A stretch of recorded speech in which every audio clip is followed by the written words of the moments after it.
on the TV, on the radio, and even social media, everyone has become a debater. Hot heads, hot takes, and lots of hot air are now the norm. But only one can be the master debater. This is Master Debaters from News Talk 550 KTSA and FM 1071. And I'm Dennis Foley, and welcome to Master Debaters, the show where the best argument wins. Joining us this week, he talks about mixed martial arts for combat culture, Matt Ryan. Hey, Matt. Hi. How are things? There are things. Cool. Well, you can see our next debater every weekend on Success of the City on the CW 35 here in San Antonio, Roman Garcia. Hey, Roman. Well, hello, everyone. How are y'all doing? We're doing pretty good. Okay. And our third debater can be heard. It was just a simple question. Recapping the world of sports each weekday on Fox News Headlines 24/7 on Sirius XM Channel 115, Matt Napolitano. Hey, Matt. Hey, Dennis, how you doing? I'm doing pretty good. So all three of our debaters will be presenting arguments in an effort to try and win over our judge, who this week is Isaac from Atlanta. Hey, Isaac. How's it going, Dennis? It's going pretty good. So before I get on with asking the questions and having our debaters debate, we'll give the debaters a chance to ask the judge a question. So let's start with Matt Ryan. Do you have a question for our judge, Isaac?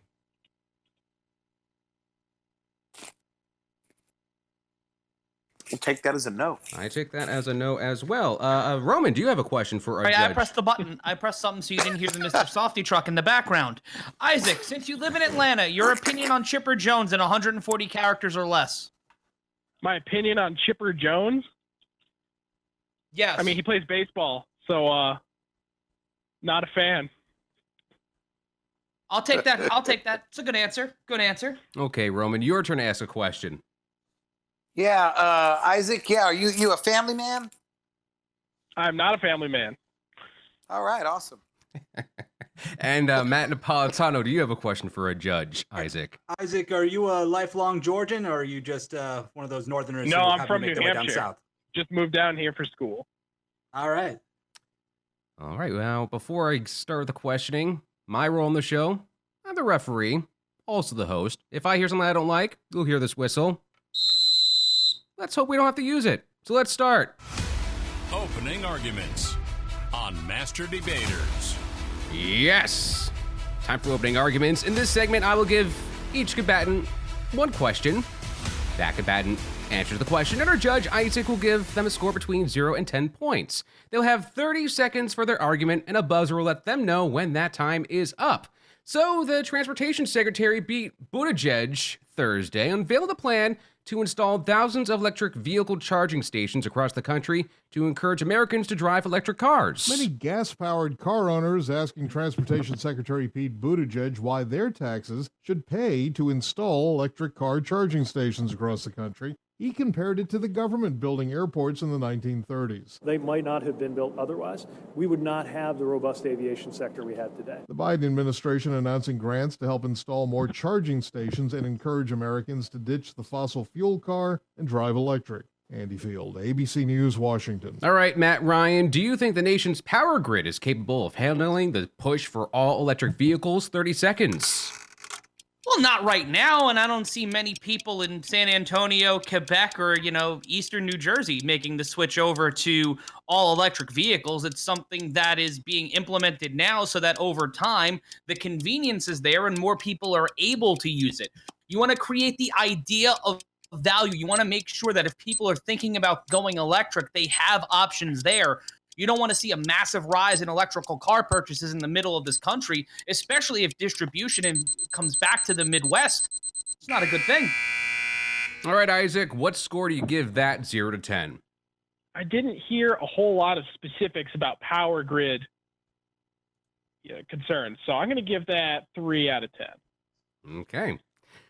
A story That's a heads up about what does not help when trying to detain a rattlesnake. A man spotted a poisonous rattlesnake near his Southern California home, and he was worried about children in the area. Riverside County Animal Services says he grabbed barbecue tongs to grab the snake, but they did not prevent the rattler's teeth from grabbing his hand. Animal Services, not naming the man, says he's okay after a trip to the ER. Rattlesnake bites are painful and in rare cases fatal. A crowd gathered as the snake was taken away, some of the children saying, "Bye, Mr. Snake."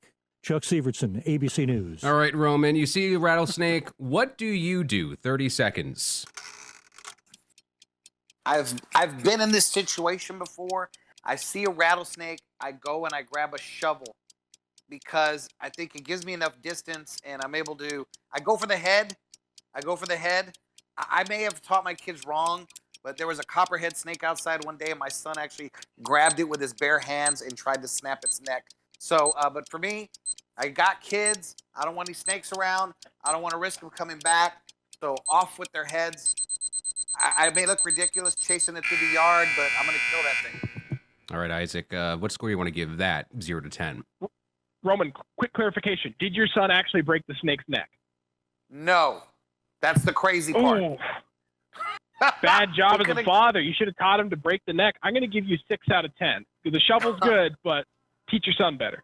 Yeah, survival skills. All right, dermatologists tell us all the time to slather on the sunscreen to protect us against the sun's ultraviolet rays, but with so many on the market, how do you know which one's the best? Here comes the sun, doo-doo-doo-doo. Consumer Reports tested out 48 of them and found the best of the bunch. If you're a lotion fan, they recommend Walmart's Equate Sport Lotion SPF 50 and Kiehl's Activated Sun Protector Lotion SPF 30. Like to get your spray on instead? Alba Botanica Hawaiian Coconut Clear Spray SPF 50, Banana Boat Ultra Sport Spray SPF 100, and Hawaiian Tropic Island Sport Spray SPF 30 top the list. But whichever you choose, they say any sunscreen is better than no sunscreen. Stacey Lynn, CBS News. All right, Matt Napolitano, how much thought do you think most people put into selecting a sunscreen, lotion, or spray? 30 seconds.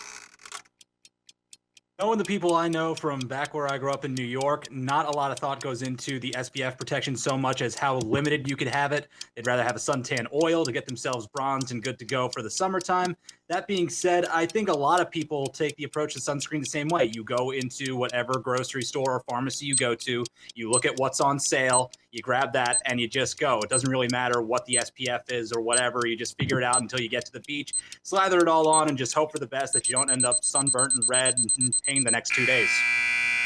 All right, Isaac, a score 0 to 10. What'd you think? Informative, accurate, but boring. I'll give him 5 out of 10. Sounds like my updates. Oh, well, coming up. Fan support pays off for an upcoming Jeopardy guest host. I'm Deborah Rodriguez. We'll debate that and more next on Master Debaters from KTSA. This is Master Debaters, the show where the best argument wins.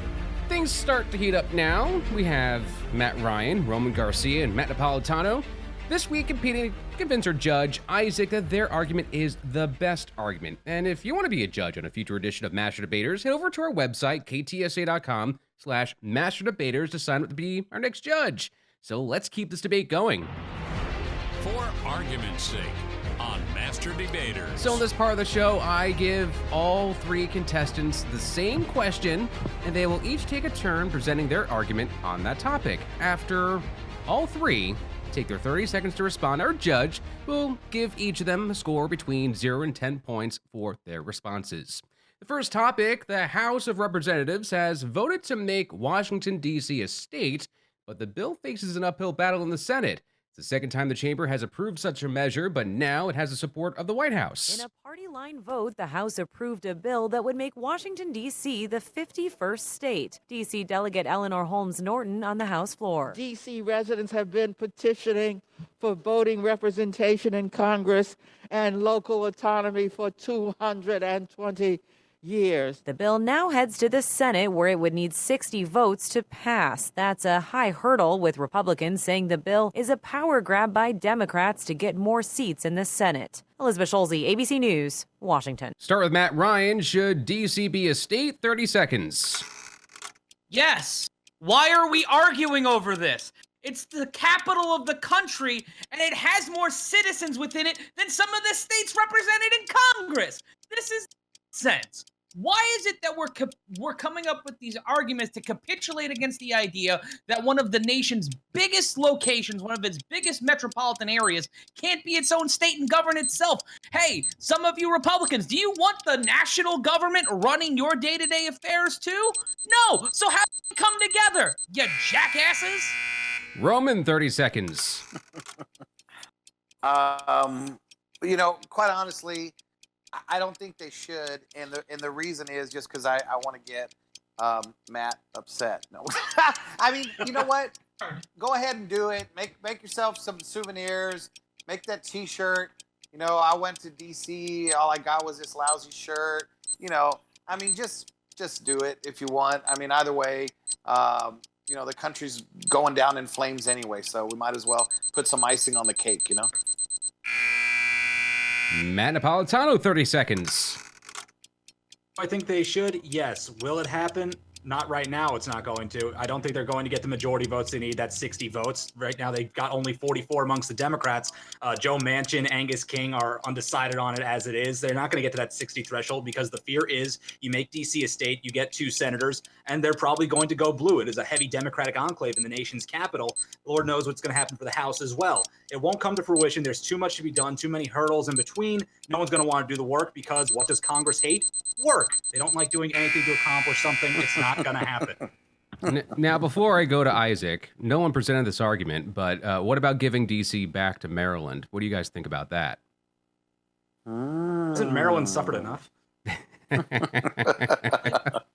because then they get then they get multiple sports teams. But it would. But create they already an interesting situation for the you football already have team. a Washington team in Maryland. So Yeah. Do they want it back? Do they even want it back? I don't know. I mean, tax money's pretty good. But Isaac, what score do you want to give them, 0 to 10? Okay, Matt, you're getting 10 out of 10, especially because of your argument to appeal to GOP logic. That was slick. Thank you. Roman, I'm going to give you 0 out of 10 because your position was both nihilistic and wishy-washy. And Matt Napolitano, par for the course. Yet again, accurate, but boring. So I'm going to give you 5 out of 10. All right. Next topic. Public school students are beginning to return to the classroom in San Francisco, but their teachers are still instructing from home. 500 San Francisco teachers have received medical exemptions, allowing them to continue to instruct from home.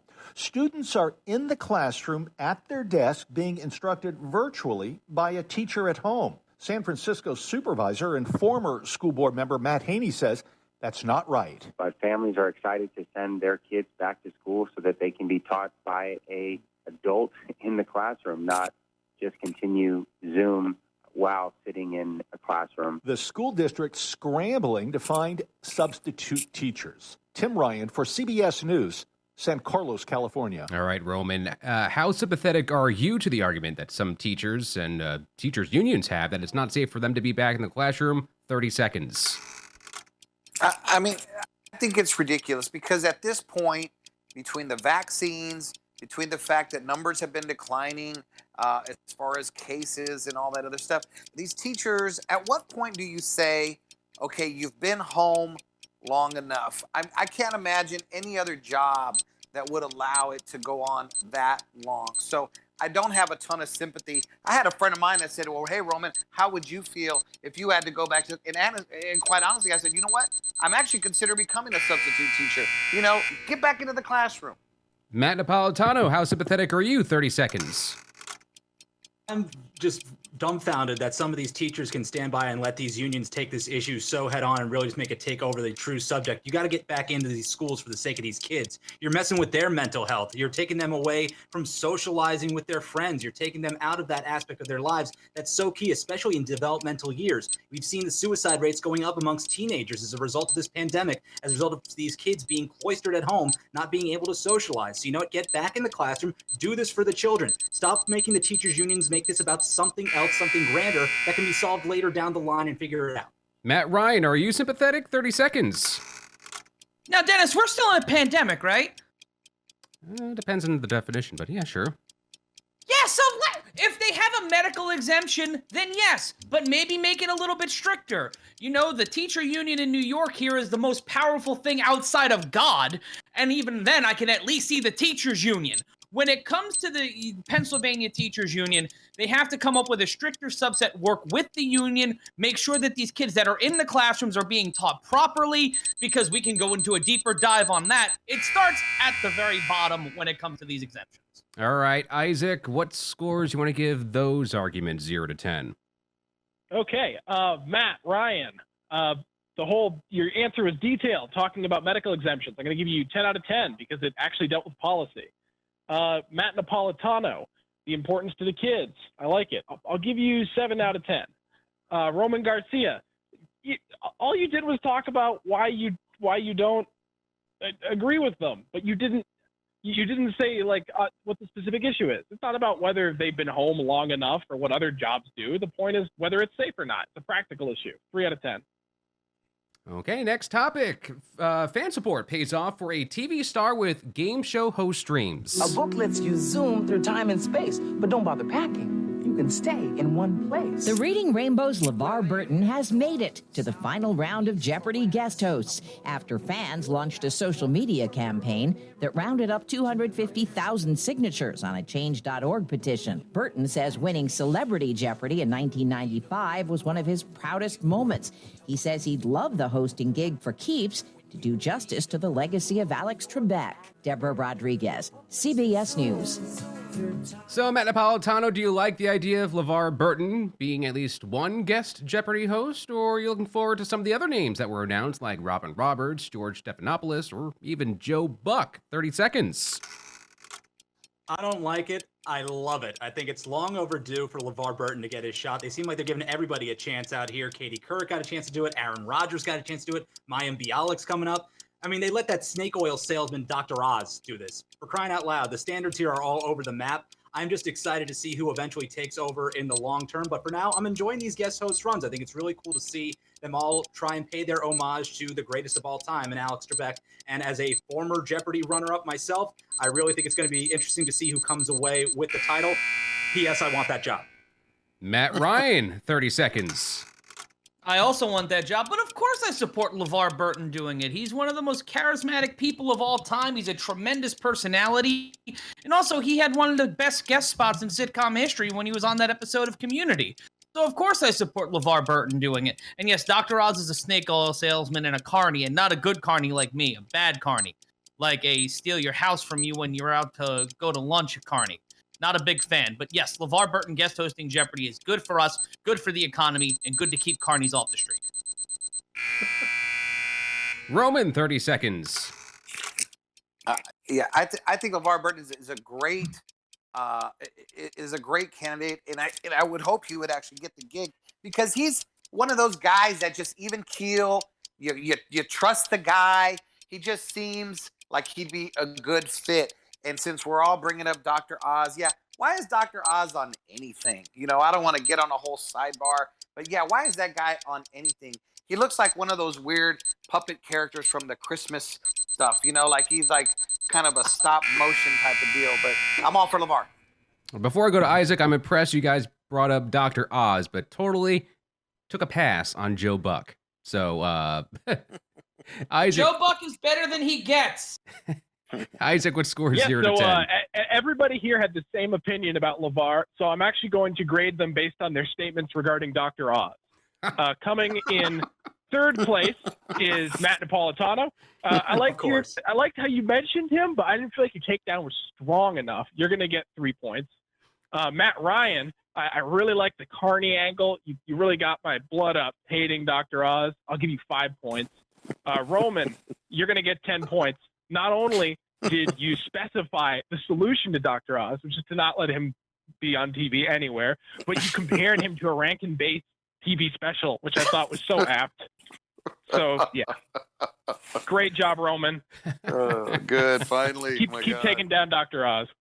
Next topic, of movement to decriminalize sex work is making waves in New York. A New York judge has agreed to dismiss thousands of prostitution-related offenses dating back to the 70s. The request was made by Manhattan District Attorney Cyrus Vance Jr., who said he would no longer prosecute many offenses related to sex work because many of those arrested were unfairly targeted. With the ruling, about 6,000 cases will be dropped. This is a huge step in a movement to decriminalize sex work, or at least aim prosecutions at human trafficking or exploitation instead. Stacey Lynn, CBS News. All right, we're going to start with Matt Ryan. Decriminalizing sex work, a yay or a nay from you? 30 seconds. Oh, it's certainly a yay. And when it comes to the human trafficking aspect of it, of course, we should be focusing on that. We should actually triple, quadruple, quintuple our efforts on that. But, you know, going after sex workers who provide a service, and it's capitalistic, isn't it? It's altruistic, it's capitalistic, and if it's consensual, all the better. If someone's getting paid for something in this country, and it's not hurting anybody, we really well, unless that's your kink, and I don't kink shame, you know, we shouldn't chastise them, we shouldn't prosecute, and we shouldn't imprison them for it. Roman, yay or nay on decriminalizing sex work? 30 seconds. Yeah, I'm all for decriminalizing it. I'm also excited about those records getting cleared. That means I can finally get that monkey off my back. But yeah, I think, again, outside of the people who abuse it with the sex trafficking and all that, which is horrible, that needs to be shut down. I think decriminalizing it and regulating it, if anything, would help improve the situation for people who are being abused and being forced into things like that. But I think, if anything, hey, you got massage parlors, you know, you got construction workers, you got sex workers. Matt Napolitano, 30 seconds. I think it's a smart move, and I think it's very smart to put the focus more now on sex trafficking and exploitation. That's where the bigger issues lie. Along with, I saw recently today, I believe it was a former Congresswoman, Katie Hill, came out with wanting to push forward for a federal ban on revenge porn, which is another thing that really needs to be brought to light. That falls under the exploitation umbrella. Look, I think at the end of the day, there's decriminalization efforts for this, along with marijuana, that do need to happen. I think if these are lighter offenses, they're lesser offenses, we need to go after the truer offenders out there, especially when it comes into the drug world and especially when it comes into the sex world. All right, Isaac, yay or nay on their arguments? Points 0 to 10. Okay, Matt Napolitano, I'm going to give you full marks because you made a good general argument about decriminalization. And Matt Ryan and Roman Garcia, I will give you 5 points each because you basically said the same thing. Okay. All right. Here's your chance to own a piece of music history. Items worn by Dolly Parton and Bruce Springsteen are among the memorabilia being auctioned online April 28th to raise money for the Actors Fund. Doyle Auctioneers and Appraisers estimates a gown Parton wore for the 2019 CMA Awards will sell for at least $2,000. The outfit the Boss wore for Springsteen on Broadway is expected to go for at least $2,000. Other items for sale include Elton John's glasses, Neil Diamond's red beaded shirt, and 2 pairs of Cher's crystal-encrusted slingback shoes. Jennifer Kuiper, CBS News. Okay, Roman, how interested are you in owning items that have been previously owned by celebrities? 30 seconds. Very interested. I love that stuff. I have a friend of mine that would do auctions and do sports memorabilia, celebrity memorabilia. My daughter just scored a huge amount of Fran Drescher items from The Nanny. You know, someone here was selling them off. They needed some extra cash, and they had all the certificates. We bought a ton of that stuff. So I think it's awesome to get a piece of history. I wanted to get a Freddie Mercury autograph, but that thing was in the thousands. I couldn't afford it, but if I could get it, I would. Matt Napolitano, 30 seconds. I think it's cool to have. My thing, I would hope that the purchaser is an actual fan of the artist. Like, I want that to go to somebody who is, like, devoted to Dolly Parton. I don't want this just, like, ending up in some rando person's storage locker just to be sold off again at some later date. Like, I want to know for a fact that whoever buys this is getting it for all the right reasons because, A, they got the money to do it, and B, because they are a true fan of this person's art. Like, I don't want to know that Neil Diamond's beaded shirt is being worn around by some guy down on, like, Boca Raton trying to pick up some ladies at the bar that night. Matt Ryan, 30 seconds. Well, I actually own a piece of event almost worn memorabilia. I have a Team Canada jersey from Wayne Gretzky's locker. I actually have it framed in my apartment. And I've actually looked for Houston wrestling memorabilia because Paul Bosch's estate recently had an auction. And I agree with Matt. You know, we should have the opportunity for fans to buy it. But shout out to the guy from Boca Raton shooting his shot. You know, we're Crackling Rosie, come on down. Make it work. Make it happen, pal. Your money, your drive. Get it done. They're coming to my condo now. All right, Isaac. Nice. What did you think of those arguments, 0 to 10? Matt Napolitano, I'm going to give you 8 points for bringing up the point that celebrity relics should be loved. Roman, I'm going to give you 10 points for talking about Freddie Mercury. And Nice. Matt Ryan, I'm going to give you 5 points. It would have been 10, but you mentioned Wayne Gretzky, so that gave you a hit. Dare you. Well, seems we're planning to spend big on summer vacation this year. The pandemic meant many people couldn't get away last summer, so this year people are making plans early and counting on spending big. A new survey by The Points Guy finds more than 40% of Americans are ready to drop $1,000 for the kind of vacation that can make them forget about COVID. International travel won't be as easy to plan as many places still have strict restrictions, but almost half of those surveyed said they're planning a road trip, which can help them avoid others and be more flexible. Elaine Cobb, CBS News. All right, we're going to start with Matt Napolitano. Are you making summer vacation plans? 30 seconds. Yeah, I'm making plans, but I'm doing it within reason. I think, some people are really looking into international travel. I'm not really for that just yet amidst this pandemic. I think it's better safe than sorry. I'm willing to travel domestically, especially knowing in the United States a lot of work's being done to make sure that adults are fully vaccinated by July 4th. I'm trying to get some plans in place to see friends. It definitely does help, as mentioned in that piece, that, some money is saved up and set aside that didn't get to be used last year to travel. I think as long as people are willing to be safe about this and really recognize everybody around them as well, why not travel this summer? Matt Ryan, are you planning to travel for summer vacation? 30 seconds. Hell no. You couldn't get me to leave the house pre-pandemic. You think I'm going to be traveling mid or post-pandemic? I don't like people and I don't like them breathing. I take the New York City subway pretty frequently, and that is a schlep on its own.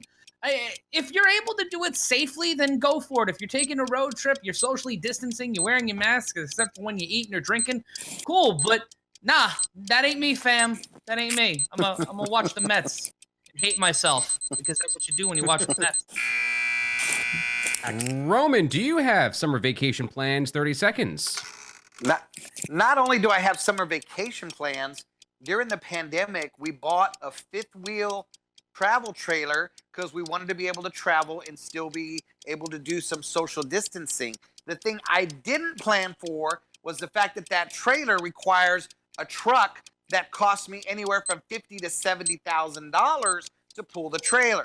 So now I have a trailer sitting out front with no truck to pull it. So my vacation plans are going to be me in the front yard enjoying my fifth wheel travel trailer. All right, Isaac, whose vacation plans did you like the most? Give them a score 0 to 10. Okay, Matt, I get you're a homebody. I'm not, but you stuck by that view, and you stuck by it passionately. I'm going to give you $10 for, 10 points for standing by your beliefs. I need my Venmo. Is this cash now? Nice. Matt, I like that you're being safe. I'm going to also give you 10 points. Roman, I feel bad about what happened to you, so you are also going to get 10 points, and you can put those 10 points towards the truck, which I know you so desperately need. Yeah, let me get that $10 towards the truck. Well, coming up, our debaters have a few things on their mind. We'll hear what it is and what their friends think about it next on Master Debaters from KTSA. This is Master Debaters from 550 KTSA and FM 1071. I'm Dennis Foley. Joining us this week, we have Matt Ryan, Roman Garcia, and Matt Napolitano, who are all working to coerce our judge Isaac from Atlanta to give them more points than their fellow competitors. So let's keep this debate going. State your case on Master Debaters. Yeah, so our competitors before the show came in with a topic they wanted to talk about, the case they wanted to present to our judge. They will get 60 seconds to do so. During those 60 seconds, If the other combatants wish to challenge or present another argument, they will get 30 seconds each after the case is done being presented. After all those challengers, the original presenter gets their own 30 seconds to tell their challengers why they are all wrong.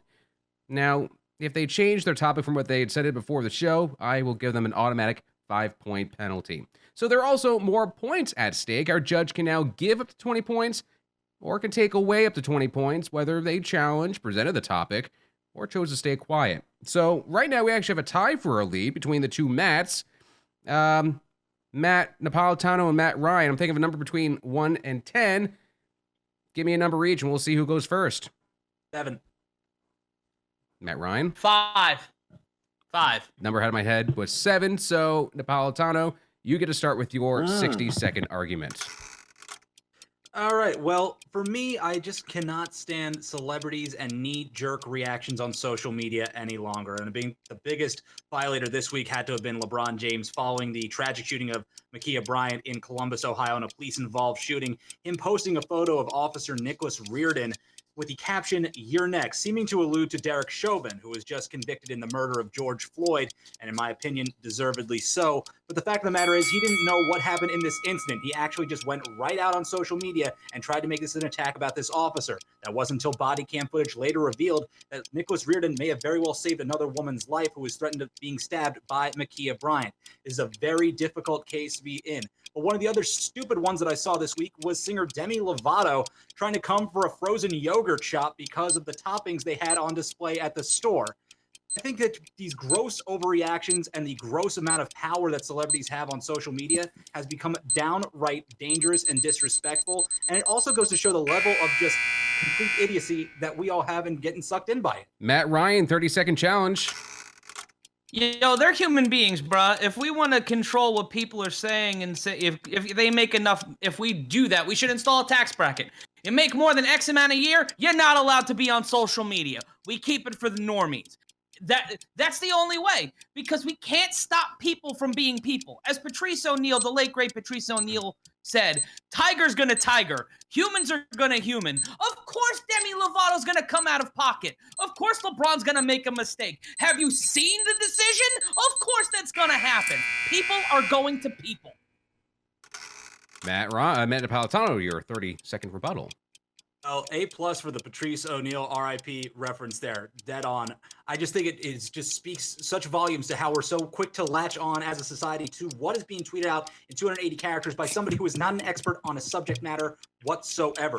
Take into account the research. Look into the facts for yourself. This is what I always encourage people to do. Don't jump on someone's opinion because it's their opinion and you happen to like them as an actor or as an athlete. Mark Ruffalo doesn't know everything about climate change. Look into an actual climate change expert to tell you about climate change. All right, so no challenge from Roman Garcia, though if I go back into the Master Debaters archives, Roman Garcia did say in the past that we should all follow celebrities because they are influencers. Yes.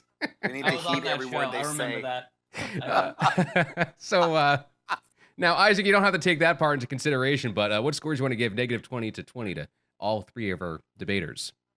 Before I do, Matt, you said the level of power celebrities hold is both dangerous and disrespectful. What did you mean by that second word in this context? I think when they come into play with a knee-jerk reaction without doing any level of research or any semblance of thought on the subject and not really knowing the full details, I think it's disrespectful to their followers. I think it's dangerous to provide a misinformation. So you mean the action is disrespectful, not the level of power? Okay. The I action will is give disrespectful. you 12 points. It would have been 20, but that misplaced word really screwed up your argument. Matt Ryan, you're going to get 20 points because your novel and extreme idea of the no social media tax bracket fascinates me. Roman, I'm sorry, I'm going to take 5 points away from you for not attacking Matt. Okay. Okay. Matt Ryan, your turn for your 60-second argument. All right, so I'm advocating for alternative sports leagues. Why? First and foremost, it goes against the what? That was my topic. Why are you whistling me? Oh, because show rules. So, well, we can talk didn't about it change after. my topic. No, but you sent it late. Everybody else did. Nope. Nope. Well, All right. you'll hear someone else did as well, but continue on. Okay, so I'm first and foremost, it's changing the monopoly rules in this country. We really need to take a look at the monopoly rules in this country. Secondly, it's also creating more jobs, and Republicans love jobs, and you can build all those stadiums and sell all those seating rights. And also, who doesn't like weird sports? We had the USFL in the 80s, we had the XFL, there was the World League at some point, we had the ABA. More sports, more alternative leagues make sports cooler, and we might be able to get Rock and Jock, a real Rock and Jock league, and I support that. Bring back slam ball, support the A7FL, more alternative sports. So there were no challengers. No challenges. Yeah, a challenge. You guys put it in the wrong Sent it area. to the wrong. Oh, you deal. people! Roman, 30-second challenge. Yeah, you know what? I think we have too many sports already. We don't need any more alternative sports because now everything is considered a sport. Hot dog eating is a sport. Snowboarding became a sport. I mean, just a bunch of pothead kids that wanted to slide down a hill. I mean, where do we draw the line on what? Where do we cut it off here? I still got 30 seconds. Got time. Oh, okay. All right. It sucks. There you go. Matt Napolitano, 30 seconds. Look, I'm all for the alternative leagues. I'm all for the expansion into things beyond, into like the XFL and, all these into the spring football league. But the fact of the matter is, they shouldn't exist unless they're going to be run well. I mean, we saw the Alliance of American Football end up being a total disaster. The XFL in its first go-around, an absolute disaster. And even in its second go-around, now it's going to be trying for take number 3. That being said, if you want to go and branch out into these weird new sports that are evolving, I mean, the fact that we got cornhole on our TVs now, right next to dodgeball, right next to, a competitive, like, long-distance archery or whatever it is, let it happen. Just make sure it's run well and it actually sustains. Right, Matt Ryan, your 30-second rebuttal. Oh, being a human is mad boring. So why can't we do more entertaining and fun things? There's 3,622 regional sports networks out there. We can put some sort of weird, you know what? Why not lawn racing? You just get a couple of lawnmowers and race them around. And also, of course, the implicit idea is for them to be run well. I like crazy, but I don't want wild crazy. I like Vince McMahon running my wrestling companies, not so sure about the football leagues. But if it's run well and functional, I want to watch it. Hell, I'll work for the mothers. I didn't swear, so I'm good. Yes. You came close. Came close to getting one of these, but you didn't. So, Isaac, what score is negative 20 to 20 for all three of our debaters? Oh, Matt, you're getting 20 points. I absolutely love your argument. I also want to see lawn racing on ESPN and the XFL, and heck, you could have said rollerball. I'm down for all of it. Matt Napolitano, I'll give you 5 points. Like Matt Ryan said, they need to be run well. That's not adding much. Roman, before I grade you, what makes a sport too much? Because you said there's too many sports, but you didn't say like win, or what's the bar, or is it any new sport? I think if it's too simple that just about anybody could do it, then it's not a sport. Like anybody can eat a hot dog, Yeah, that's fair. I'll give you 5 points. All right, thanks. Okay, Roman, your 60-second argument. Okay, I think DIY shows are ruining relationships, destroying marriages, and quite honestly, hurting the country. You watch these shows and they completely remodel a whole house in like 30 minutes, and I can't even swap out handles in my shower. They told me I got to break into the wall to swap out these handles.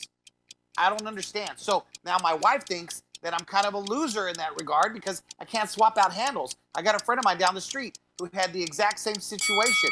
I mean, he was trying to just change a sink in his bathroom, and his wife again expects him that she's going to walk in for some big reveal, and it just makes it look too easy, and the expectations are too high, and it's destroying marriages and relationships because then it's nothing but a big old fight, and you got all these guys wandering around Home Depot aimlessly, not knowing what the hell they're doing. Matt Ryan, 30-second challenge. All right, so my man's getting kink shamed by the Property Brothers aside, getting cucked by the Property Brothers aside. This Simbadian premise is kind of a fallacy because it's implicit that it takes place over a long period of time. Any TV show can ruin a relationship. An argument about Kyle and Max's arc on In Living Single got me into a near fist fight with my roommate a week ago. These things happen. We've been stuck in a box for a year. If you're watching Trading Spaces, then maybe, you know what? Watch The Office. Matt Napolitano, your 30-second challenge.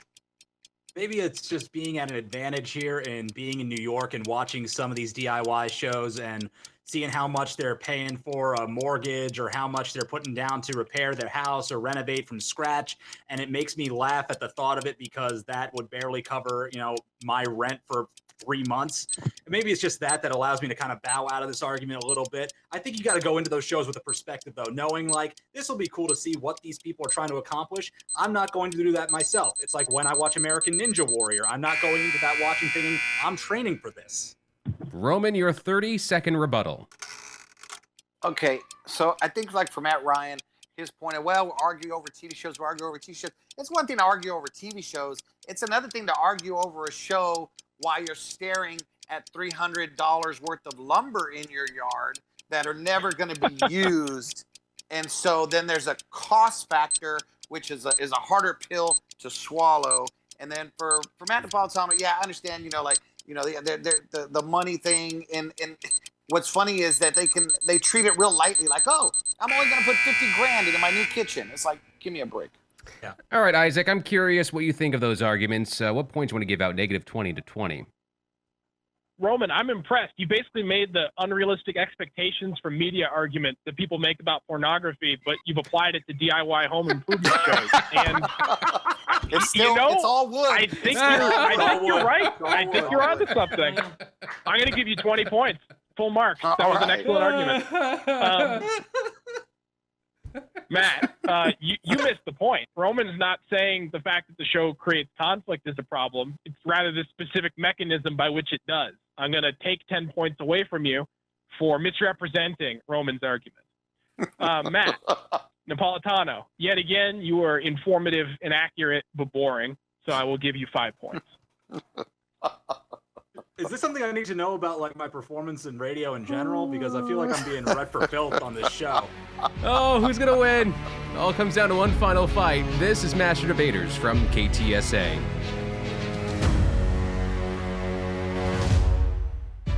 From 550 KTSA and FM 1071, this is Master Debaters, the show where the best argument wins. Yeah, let's figure this out. See who our winner is, because this argument's going to end right here and right now. It's been all this week between Matt Ryan, Roman Garcia, and Matt Napolitano to convince our judge, Isaac from Atlanta, that their argument is the best argument. But it comes down to one final fight. Closing arguments on Master Debaters. It's where it all gets decided in a 4-minute melee. I give a topic, and our 3 contestants will figure it out amongst themselves for a whole 4 minutes. No more, no less, a whole 4 minutes. At the sound of the final buzzer, our judge will give each combatant up to 100 points, or can take away up to 100 points. The person with the fewest points will get a 15-second head start, then everyone else can join in after the bell has rung. So right now, the contestant with the fewest points, you guys want to guess who it is? No. You sure, Roman? Are you sure? Roman, you sure? Yeah, I already know. It's always me. Yeah, it's you, Roman. So Jesus. You'll get the 15-second head start. So the topic. Which is a more reliable method of getting advice? A YouTube tutorial or a family friend? Let's start the 4 minutes with a 15-second head start for Roman. I'm going to go with YouTube tutorial because the majority of my family are a lot of older women, and the solution to everything is put aloe vera on it. So I go with YouTube, even though in between, you get the occasional UFO conspiracy thing. Yeah, outside of the Chris Rock put a little tussin on an argument, I'm going to also go with YouTube tutorials, but primarily because I can actually probably find an expert on YouTube. My family doesn't have much in way of experts unless it involves putting substances in their body or going out for cigarettes and then returning with several packs of cigarettes. There's really nothing on it. The democratization of the internet has really ruined anything your uncle can do, because the thing that he's known for in the family, you can outpace them in. You can outpace them in grilling. You can outpace them in drinking. You can outpace them in not abandoning your family. There's so many YouTube options. Tutorials telling you about how to drink faster than your uncle. Well, there are those tutorials out there. There's for everything. I had a little light going out in one of my vehicles that kept blowing it out, and I found the most random, weird guy somewhere who explained that particular thing had a short in that particular wire for that particular year vehicle on the left side of the vehicle. Like, it was so small and obscure, but it was there. So I trust YouTube for everything now. I mean, look, I get it because YouTube tutorials, basically, it's going at your own pace. You're controlling how fast the video goes. You're going by how far along you are on the project. Whereas, I mean, I remember from being a kid and growing up and learning how to change a tire, how to change the oil. It was, if you did it wrong the first time, get out of my way, I'll do it myself. You didn't get a redemption shot for another 2 months or until your uncle offered up your shot or whenever your next chance was. YouTube tutorials give people confidence. I get it. And also, if the YouTube tutorial is wrong, you're still you don't have to buy them. You're not obligated to buy them a gift at Christmas or invite them over for holidays. You can you have to do that with your, well, you don't have to. I'm a good lessons, and you don't have to deal with your blood family. But there's still that obligation there for people who actually like their family. So when you avoid the drunk argument. You can you can basically just hide it or fill up your algorithm with enough puppy videos to where you won't find that person anymore, and you can actually find the right advice. You can't algorithm an uncle. You can fight them shirtless in a parking lot, though, I know, because I've made the challenge. So when you're looking at things from a grander perspective, don't trust your family, trust the internet. Hell, there's QAnon on the internet, but there's QAnon at your Thanksgiving table. So you got a 50-50 shot of dealing with a kook anyway. So I tried your giving, lane and stick to it. I mean, I tried giving some of my relatives a thumbs down in real life, and it's not the same. It's just not the same, you know? And so outside of it involving fire or me cutting into my own body, I pretty much will trust about everything on YouTube. I mean, I wouldn't trust everything on YouTube. You trust your uncle? Wait, you trust your uncle on how to perform surgery on yourself? How would you find yourself in a situation? Well, Yo, you don't know. Tio, I have to perform an emergency appendectomy. You got a hand? Right, No? right. We used to have to use the medical book. Now we got YouTube. Where did your Sweet 16 go? I don't know. You judge me and mine. So you know, if I and don't even get me started on TikTok.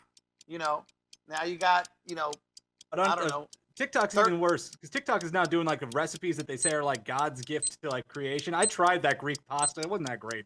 And what? Yeah, so did Julia Childs. Right. You can't blame YouTube for you not having taste buds. You gotta I can blame YouTube for not having taste buds and wasting all the feta cheese in Sweden. So before I go to Isaac, two points I want to raise. First, the question was, which is more reliable for advice? A YouTube tutorial or a family friend? Not necessarily your uncle, your mom, or your brother. So it could have been the mechanic down the street. Yeah, so there's that. And then the second thing, a lot of you guys are talking about, you know, lessons and fixing things. But what about things like, you know, relationship advice, you know, pimples and... Is that stuff that you want to go to YouTube for, or is that something you no want one to go knows to? what they're talking about on any of that stuff. Okay. So, Isaac. I don't care who they are. No one knows. Negative 100 to 100 so for all that. Really, we have two separate issues here because everyone agrees. So the two separate issues are, why are YouTube tutorials good and why is family advice bad? And Roman is the only person who gave a really, really strong argument for why family advice is bad, and that is because they will just tell you to put aloe vera on things. I found that very persuasive because that is not how I solve most problems. Ryan, however, gave a good positive argument, pointed out that what you need is expertise, and nobody else made that very, very basic point. So I thought that was strong. However, Ryan also did a lot of screaming, which I think is tantamount to cheating in a group argument. So I'm going to give Roman, and Matt Napolitano, your main contribution was that it's good to go at your own pace. So sticking by the informative, true, but boring angle. Matt Napolitano, I'm going to give you 50 points, dead average. Matt Ryan, I'm going to give you 60 points. It would have been higher, but you were screaming the whole time. And Roman Garcia, I'm going to give you 100 points because, you made the best argument against family members. All right, good stuff. It's true. It's all true.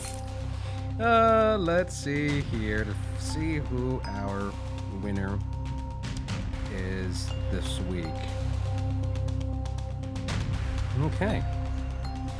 So, after a very, very long period of, I guess you would call it heated discussion, some yelling, as Isaac noted, some boring arguments, as Isaac also noted.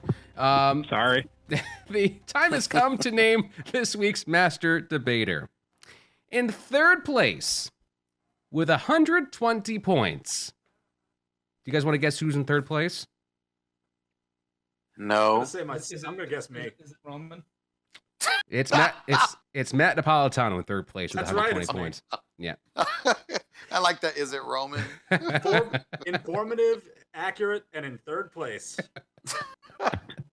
It's true. Oh, True, but boring. I can make a joke, but not the right place for the joke I want to say. In second place with 133 points, between Matt, Ryan, and Roman, who do you think is in second place? Don Knotts. Roman. No, Matt Ryan, which means this week's Master Debater with 159 points, Roman Garcia. You've got to be kidding me. 60 seconds to celebrate starts right now. Oh, man. I just want to thank my mom who's believed in me for all these years. I want to thank LeBron James for giving us things to talk about. I just want to really just thank really everyone that's ever supported me and has said, Roman, you can do more.